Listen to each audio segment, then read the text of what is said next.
sejam bem-vindos a mais um Fanatic Comenta.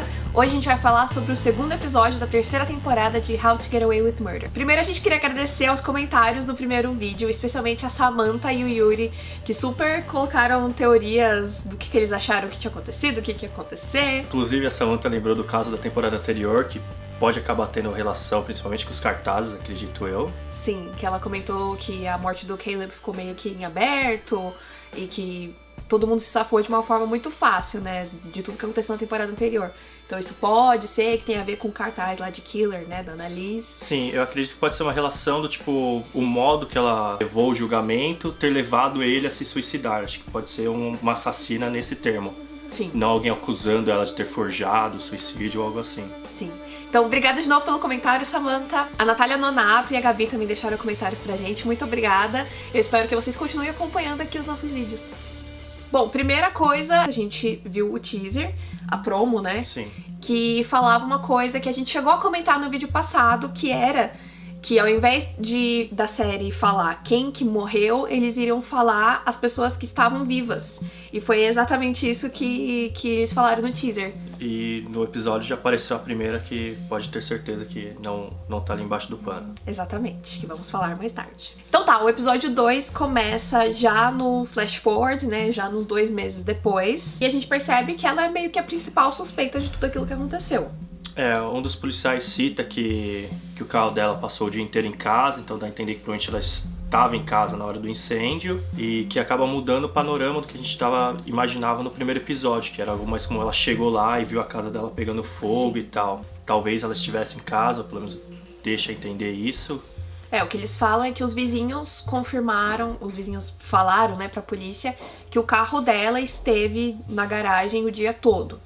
A gente sabe que isso não quer dizer que ela está em casa, mas fica meio que uma evidência contra ela, né, já que o carro ficou lá. Sim, e também os policiais foram bem diretos, assim, já levar ela presa dali, então acredito que não seja só o caso dela estar em casa. Acho que já deve ter alguma coisa por trás também. Sim. Algum outro motivo. Eu não tenho conhecimentos legais o suficiente pra saber disso, mas eu não entendi direito por que ela foi presa. Tudo bem que é a casa dela, mas... Então, por isso que... Será que é porque alguém morreu na casa dela? Por isso que ela é a principal suspeita? Mas acho que é aquela coisa, todo mundo é inocente até que se prove o contrário. Se eles não tiverem algum motivo pra isso, eles não estariam levando ela presa de imediato, assim. E já pulando, já que a gente já tá nesse momento que é início e final do episódio, pra deixar mais coisa na cabeça aí, ela acaba entregando o celular pro Oliver. Sim. Dando a ordem, tipo, apaga tudo que tem aí. Sim. É estranho ela ter, tipo... A gente sabe que ela se mete em várias confusões por aí, e ela tem algo que ela precisa esconder no próprio celular dela. A não ser que ela esteja tentando inocentar alguma pessoa. Então, muita coisa deve ter acontecido aí nesses 2 meses que vai tudo se encaixar no final, né, da temporada. Sim. E quanto ao nosso querido Frank, né, que a última cena que a gente viu dele é ele tentando fugir de um assassinato e provavelmente cometendo outro, que foi o que aconteceu, né, ele matou lá o carinha. Ficou com a cara toda estourada, mas conseguiu se safar. Se livrou, apanhou bastante, mas se livrou. Sim, e pareceu muito arrependido, chateado, não queria fazer isso, que ele não teve uma opção. A Annalise liga pro telefone, provavelmente tentando obter alguma resposta do que teria acontecido, e o Frank que atende, óbvio, e ele cita, eu não queria ter feito isso. Sim, que ele não teve opção. Ele não tive opção. Então, acho que o Frank sempre passou essa imagem de fortão, de garanhão e não sei o quê, mas no fundo ele fazia as coisas porque ele tinha que fazer, não porque ele queria. Sempre era porque ele era mandado, porque a situação chegou no ponto que exigia aquilo. Matou a Layla, mas não é porque, vou matar a Layla, tô a fim de matar a Layla. Não, foi porque o Sam pediu, depois a gente descobre que o Sam tem uma importância muito grande na vida dele e tal. Então eu acho que, na verdade, esses momentos de fraqueza do Frank são o que ele realmente é. Não fraco, mas assim, de ser sensível, né? A máscara dele abaixa. Sim, né? Ainda mais agora sem a barba, né? Sem o cabelo, ele está realmente desmascarado. E é interessante que a gente tava conversando um pouquinho antes de começar a gravar, levando em conta que o Frank começou a trabalhar com a Annalise e o Wes ainda era pequeno, então você pode jogar ali que talvez eles estejam uns 15 anos ali juntos. Sim. E o episódio fala que o Sam trabalhava com ele quando ele ainda estava preso, que é uma revelação aí pra gente. Então você vê que ele tá trabalhando muito tempo com essa família, principalmente com a Annalise, e talvez ele chegue até a ter algum tipo de relação materna com ela. Que ver ela talvez contratando alguém pra matar ele pode ter despertado algo tipo... Puta, mano, por quê? E ter ficado Sim. bem chateado. É verdade. Além disso, eu acho que ele deve ficar chateado com até que ponto eles chegaram, né? Não só as coisas que ela fez, mas as coisas que ele fez também, né? Mesmo que seja em prol deles e tal, acho que todo mundo teve que tomar atitudes que não gostariam de fazer. Além né? do que seria a linha deles próprios. Bom, e depois disso ele consegue se livrar do corpo, né, do cara, de uma forma que eu achei bem inteligente, por Ele sinal. forja ali um acidente de carro e uma explosão. Depois a gente vê a Annalise pedindo ajuda do Nate pra descobrir onde que o Frank tá. E a gente vê que o Frank, na verdade, né, tá meio que indetectável, que a Laurel fica deixando mensagens, tá checando as mensagens por um computador. Ele acessa pelo computador e provavelmente tem algum tipo de bloqueio do IP dele, que é meio óbvio, né? Sim. Provavelmente essa parte de ligação e rastreamento do Frank? vai acabar chegando no Oliver, em algum momento vai acabar chegando no Oliver. É, porque querendo ou não, o Nate ele tem recursos, mas o Oliver acho que tem mais. O Oliver ali é o Mr. Robot da série. É, e né, falando em Frank, temos que falar da Laurel, que tá tendo uma baita dificuldade aí pra superar, Tá né? na bad. Tá na bad, tá sempre ligando pra ele. E por um momento eu pensei que ia ter um problemaço ali, porque a Bonnie vê que ela tá ligando sempre pro Frank, ela conta pra Annalise fica chateada, só que aí ela vê, na verdade, que ela só tá mandando mensagens, né, pro Frank, né, numa tentativa de contato, mas... Sim, uma coisa meio de amor adolescente, sabe, tipo... Sabe, ele não tá mais aqui, mas eu não gostava dele, agora eu descobri que eu gosto. Sim, mas ele foi babaca com meu amigo. É bem complicado. Mas aí acaba que a Annalise e a Bonnie resolvem usar a Laurel a favor delas, pelo visto. Usar esse recurso, porque a Laurel conta da conclusão dela, de que como ela tá mandando muitas mensagens, deixando muitas mensagens de voz pra ele, e a caixa não fica cheia, então ela deduz que ele está lendo. Lendo não, ouvindo. Ele tá recebendo, e a Annalise percebe isso e usa isso a favor dela. Nossa, é muito inteligente como foi colocada a cena, né? Ela tá lá, parecendo bêbada, mandando mensagem pra ele no banco de trás do carro, e aí ela vai pra frente e mostra as duas. Primeiro mostra a Bonnie, depois mostra a Annalise, se não me engano. Mostra uma de cada vez. Ficou bem legal essa cena. Só que aí tem um pequeno detalhezinho, né? Que a Annalise, ela pergunta se foi bom, a Annalise fala que tava perfeito. E ela fala, agora você vai procurar o seu pai. E aí é interessante que nesse episódio, naquele lá... no Previously, né? Do que aconteceu nos episódios anteriores, colocaram uma cena da Laurel conversando com o Wes, se eu não me engano, na temporada passada. E a Laurel fala que o pai dela não era um cara legal. Então acho que já colocaram essa cena no Previously pra gente lembrar disso. Pra deixar isso nas cabeças. Pra quando chegasse no final a gente falasse, ah, nossa, o pai da Laurel não é muito legal. O que será que vai acontecer, né? Isso desfecho é estranho, porque será que a Annalise vai obrigar a Laurel a sair de cena, alguma coisa assim? Fazer alguma chantagem com ela? Eu acho que vai, sei lá, pedir pro pai dela, talvez, ver se acha o Frank, algum contato, não sei. Bom, vamos ter que descobrir nos próximos capítulos. E outra coisa sobre a Laurel, que eu acho que ainda é meio que conectada com o Frank, essa ausência do Frank. Porque assim, tipo, agora tá tudo bem, né? Não tem nenhum super caso de assassinato que eles estão metidos e que eles têm que ficar escondendo de todo mundo. Acho que tirando o fato do problema aí da Annalise com os cartazes, tá todo mundo bem. E a Laurel, eu tô sentindo ela meio que, parece que ela tá meio que sentindo falta de ter um problema. Pode ser. Pra que eles sempre sejam unidos por esse problema, porque ela fica lá vendo o tempo todo se descobriram quem matou o pai do Wes, pra ver se ele não tá incriminado, porque... Se você pegar o que mostrou agora na terceira temporada, você tem ali o Connor e o Oliver, estão se separando, mas um tem o outro ali, meio ali. Tem o casalzinho novo dentro do núcleo principal. E o Asher. O Wes tá com a namoradinha, então ela acabou meio ficando deslocada. E ela, nesse próprio episódio, ela cita que o Wes é o melhor amigo dela, o Wes cita isso também. O Wes fala que ela é a melhor amiga dele. E ele não tá dando bola pra isso. Tá se afastando dela por algum motivo. Ele falou no episódio passado que quando ele olha pra Laurel, ele vê o verdade, Frank. teve isso. E eu acho, na verdade, assim, no fundo, que ele meio que gosta dela e ela meio que gosta dele. Sim. Mas eu acho que como o relacionamento deles foi meio que criado no meio de tanta bagunça, eu acho que os dois meio que evitam entrar nesse assunto. Na verdade é porque a Laurel tinha o Frank, o Wes não tinha ninguém. E agora ficou ao contrário, né? O Wes tem a Maggie e ela não tem ninguém. E talvez toda essa dependência dela correndo atrás do Frank seja pra suprir exatamente essa falta de Wes, digamos assim. Mas eu acho que ela sente falta dessa adrenalina, não sei, de ter um problemaço e de ficar se escondendo. Principalmente que você falou de juntar eles, Sim, deles estarem unidos por uma coisa, né? Tipo, eles se tornaram bem amigos, eu acho, né? Sim. Mas ainda assim não é essa ligação de nossa, a gente matou uma pessoa juntos e só a gente sabe disso e tem aquele segredo, aquela panelinha e tal.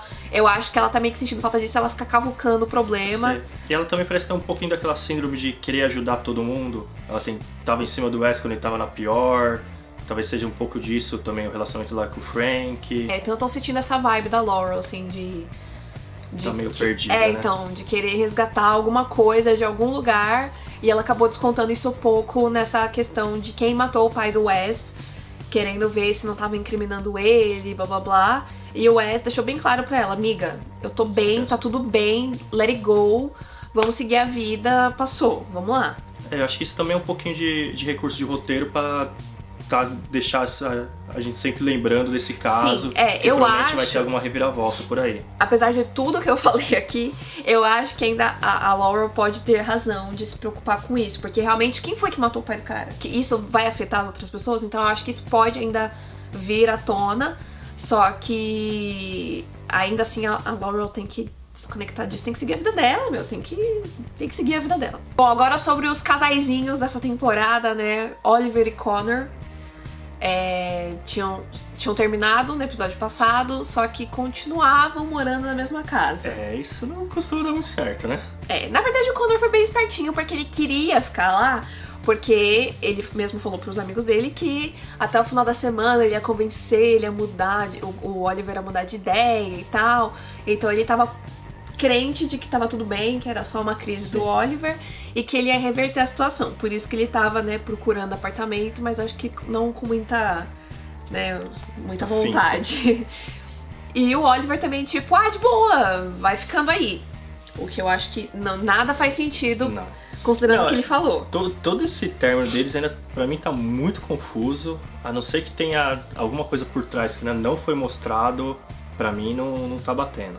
Sim, eu também acho. Quando começou a cena, né, que eles estavam na mesma casa, eu fiquei tipo, gente, eu perdi alguma coisa? Depois, quando eu vi o que o Connor falou, pra mim fez sentido a parte do Connor, mas ainda assim eu não entendi a atitude do Oliver em relação a tudo isso.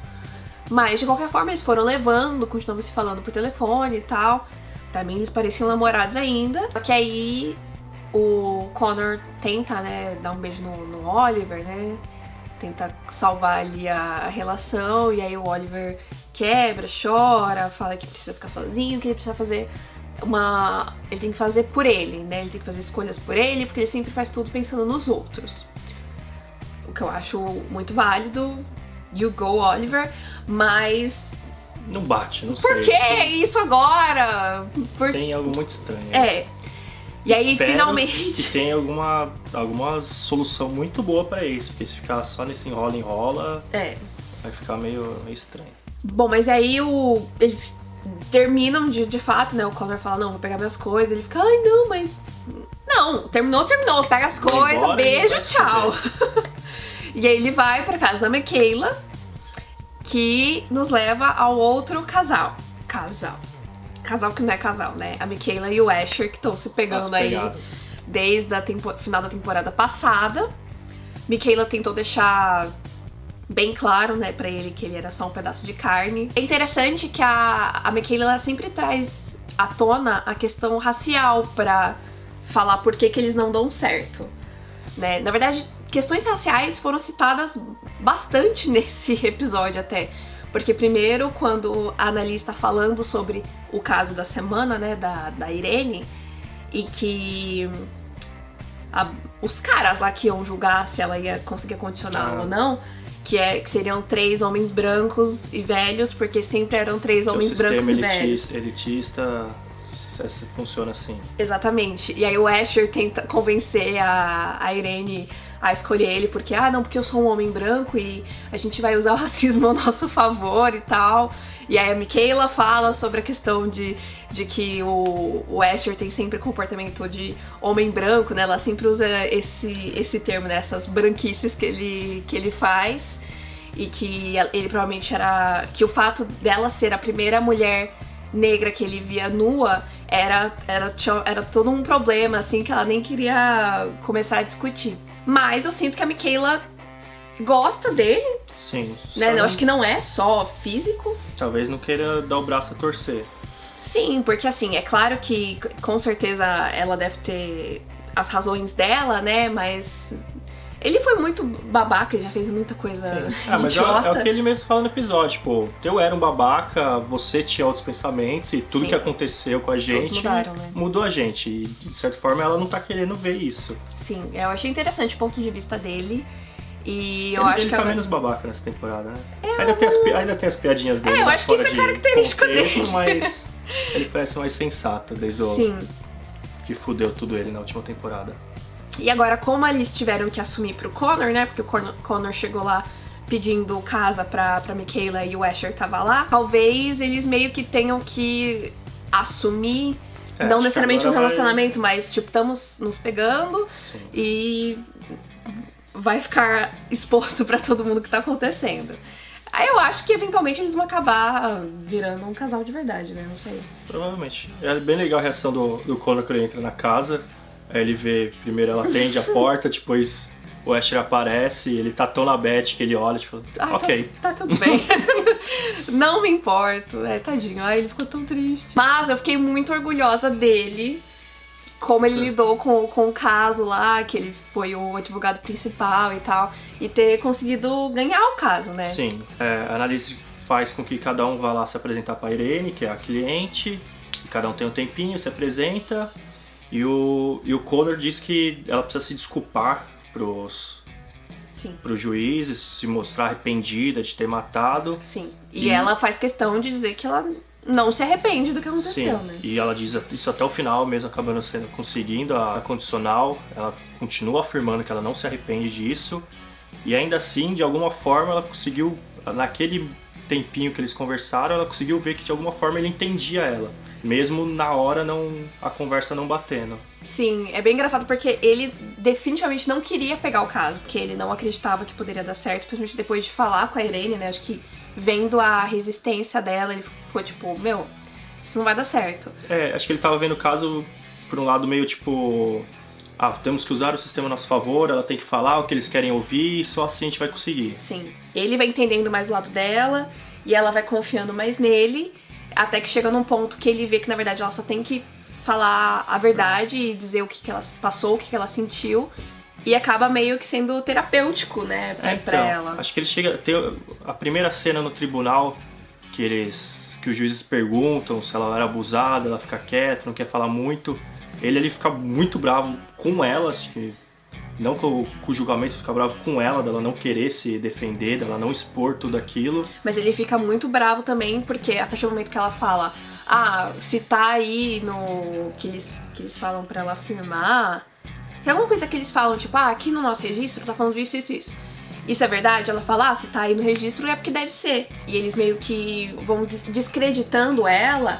E ele fica, tipo, muito bravo, tipo, não, calma, vocês vão culpar a vítima, sério, disso? Porque é bem engraçado como os caras lá, né, os juízes, julgadores, não sei, os homens branco velho lá que a Annalise falou, eles ficam sempre, porque se você foi abusada, por que você lá? Porque você não abandonou o seu ele? Suposto abuso, supostamente abusada, sempre descreditando. E ele fala exatamente o que a gente sempre vê quando se fala de abuso, né, de que a culpa sempre vai pra vítima e a gente tem que estar questionando por que o abusador faz isso, e não por que a vítima não se defendeu, ou por que a vítima é isso, porque a vítima é aquilo.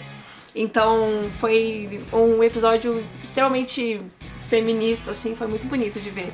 Sim. Todo o e a desenrolar. atuação da atriz foi sensacional também, ela tava muito bem no episódio. Sim, dava pra acreditar, assim, cada palavra que ela tava falando. A cena no final do julgamento, quando os juízes declaram que ela conseguiu a condicional dela, ela tem uma reação muito, tipo, sei lá, tipo, a pessoa, tipo, pela primeira vez na vida vai ter realmente ser livre, sabe? Sim.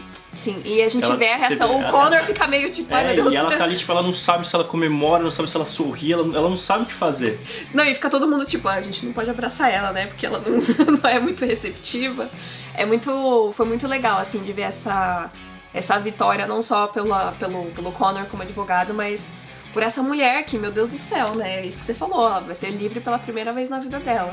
E é muito triste que durante todo esse julgamento mostra a cunhada dela. A Annalise acaba conversando com ela e acaba expondo que a irmã do abusador também foi abusada. E algo que ela nunca tinha levado em conta, nunca tinha levantado em nenhum julgamento, nada. Sim. Então é triste ver esse lado, tipo, uma pessoa que poderia estar ali defendendo outra pessoa que foi abusada. Passou pela mesma coisa que ela, né? Passou pela mesma coisa e às vezes não tem coragem de fazer isso só porque vai ser julgada pela sociedade, não tem a coragem de se expor pra salvar outra pessoa. Que ela via muito de forma errada a solução que a Irene achou pro problema. Claro, eu não concordo com você ter que matar uma pessoa, mas, meu Deus do céu, o cara parecia ser muito horrível, então como que ela ia sair dessa situação, né? E a Annalise, pra convencer ela ela não chega a ajudar a Irene, ela só não vai fazer o depoimento dela, que em todos os anos sempre foi contra a Irene, ela apenas se abstém e não aparece, o que acaba ajudando, mas não totalmente uma ajuda dela. E a Annalise fala, talvez se não fosse a Irene que tivesse feito aquilo, você que tivesse que fazer. Sim. E aí, os tais dos cartazes da Annalise lá escrito assassina continuam assombrando. E a coisa chegou a uma proporção que tá saindo em vários jornais. Saiu só do núcleo do jornal estudantil e acabou começando a entrar nas mídias grandes. Sim. E aí a faculdade se posiciona falando que estão tomando umas medidas de segurança e tal. Ok. Isso no começo do episódio. E aí, com a proporção que o caso toma, a faculdade começa a receber ligações de ex-alunos e de doadores da faculdade. E aí, a solução que a faculdade encontra é de afastar a Annalise do seu cargo. E a Annalise reage sendo ela, ficando muito puta. Sim, até porque é exatamente... É engraçado que isso é meio que um reflexo do caso da semana. Eu ia falar exatamente isso. Tipo, por que você tá colocando a culpa na pessoa que é a vítima do que tá acontecendo, né? Ao invés de... Vítima, a gente não sabe. Vai saber que essa mulher fez, né? Mas até agora... Não, até então a Annalise é vítima. Ela tá sendo acusada de uma coisa que supostamente ela não fez. Não foi provado, né? A gente não viu nada. E realmente é muito triste, né? Porque é muito mais fácil você calar a vítima e afastar a vítima do que resolver, né? Do que ir até o... defender ela, falar, não, ela não fez nada foi provado, mas isso você tá se colocando sua cara a tapa junto, tá tendo exposição, pode acabar sendo principalmente negativa. Porque ele fala que os doadores estão ligando, então isso quer dizer, envolve dinheiro, envolve a imagem da faculdade perante a mídia e perante o mundo, né, então eles estão se preocupando com eles, ao invés do que com uma pessoa que tá passando por um ataque, né, um assédio. E acaba a cena com ela desafiando eles, falando, eu não preciso da faculdade pra dar aula pros meus alunos. Eu entendi, foi basicamente o que ela disse, né? Só que aí eu fiquei tipo, tá, mas e aí, o que você vai fazer? Então, você vai ficar na rua? Ao mesmo tempo a gente tem o Flash Forward, que ela cita que ela estava na clínica. Então, a clínica é a aula que ela tá dando na faculdade. Então a gente sabe que, de certo modo, ela não foi afastada. Verdade, eu não tinha ligado esse ponto. Olha Se só. foi, ela acabou voltando esses 2 meses, mas acho que não acabou sendo afastada, não. Eu acho que com essa ameaça que ela fez, que ela ameaçou que ela iria processar a faculdade e tal, então acho que... ser processado pela Annalise, não é muito legal. Seria um grande problema. Eu acho que é bem provável que eles devem ter não seguido em frente com isso, né, de afastar ela. Mas, de qualquer forma, o que vemos, né, que esses cartazinhos aí estão... Sim. Tá. E é bem legal essa frase dela, acho que não precisa da faculdade para ensinar os alunos dela, porque a gente sempre acaba vendo ela como uma advogada obcecada pelos casos e tal, e esse lado dela como professora, tipo, a importância dela acaba aparecendo muito pouco, e nessa cena foi outra que ficou bem forte. Tô gostando muito dessa interação dela com os alunos, e a Viola Davis sempre é maravilhosa. E vamos ver o que a faculdade vai fazer. Acho que eles vão ficar quietos, porque não tem outra coisa, né? Só que um pequeno adendo, né, em relação aos cartazes, Lá no começo do episódio, né, quando tá os principais ali na sala conversando, o Connor tá falando que o Oliver terminou com ele, blá blá blá. Parece que é Simon o nome dele lá, o tal do Drake lá. Eles estão falando...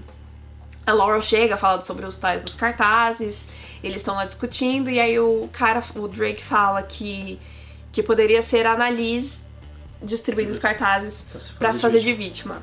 O que você acha sobre essa? Cara, não faz nem um pouco o perfil dela. Eu também acho que a não ser que ela esteja fazendo isso com um pensamento lá na frente, imaginando alguma coisa. Porque eu acho que isso só tá prejudicando ela. Não de jeito nenhum. Eu acho que isso tá prejudicando ela, ainda mais por essa cena do afastamento, o quanto ela mostra que ela não quer.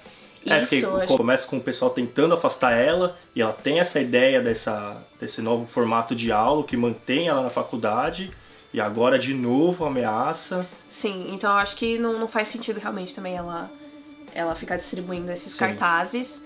Mas, sei lá, né? Às vezes ele não falou isso à toa. Então estamos colocando aqui, né? na roda. Eu sei que ele seja o novo babacão da temporada. Mas acho que não tá com não sei, eu não gosto dele. Sei lá, ele nem fede nem cheira. Bom, e o nosso bingo de quem é o corpo continua ativo, né? A Samantha, inclusive, que deixou o comentário no vídeo anterior, fez uma observação interessante, que se fosse o Nate que estivesse morto, que a Annalise teria uma reação de mais apego em relação ao corpo. Podia tentar, Ela não teria, só chorado e, ok, vou embora. Ela teria ficado, ai meu Deus, não, Nate, não. E foi uma ótima observação, Samantha, eu concordo com você. E a gente viu que o Oliver tá vivo, então o Oliver já não é mais uma... Ele era a minha aposta ali fora do comum. E já era, foi o primeiro. Então continua, todo o restante do elenco continua na roda, né? Porque pode ser qualquer um. Depois desse comentário da Samantha eu já tô mais na dúvida do Nate. Acho que o Nate talvez seja o provável que eles queiram mostrar pra atrair, mas que provavelmente não vai ser. Bom, então semana que vem a gente vai descobrir mais uma pessoa que não tá morta. E provavelmente um pouco mais sobre o que aconteceu nesses 2 meses depois, né? E não deixem de deixar os seus comentários aqui sobre o que vocês acharam do episódio, o que vocês acham que vai acontecer. E estamos sempre abertos a teorias malucas, então deixa suas teorias aqui nos comentários também. Bom, deixa aí que a gente dá aquela conversada, vamos debater. Sim, vamos debater, vamos trocar figurinhas. E vamos ver se semana que vem vai ter um episódio mais cheio de ação e revelações. E estaremos aqui. E estaremos aqui pra comentar com vocês, então se inscreva no canal. Siga o Fanatic nas redes sociais, se quiser seguir o Marcelo no Instagram também, vai estar o Instagram dele aqui na descrição do vídeo. E a gente se vê semana que vem, certo? Até mais. Obrigada e tchau, tchau.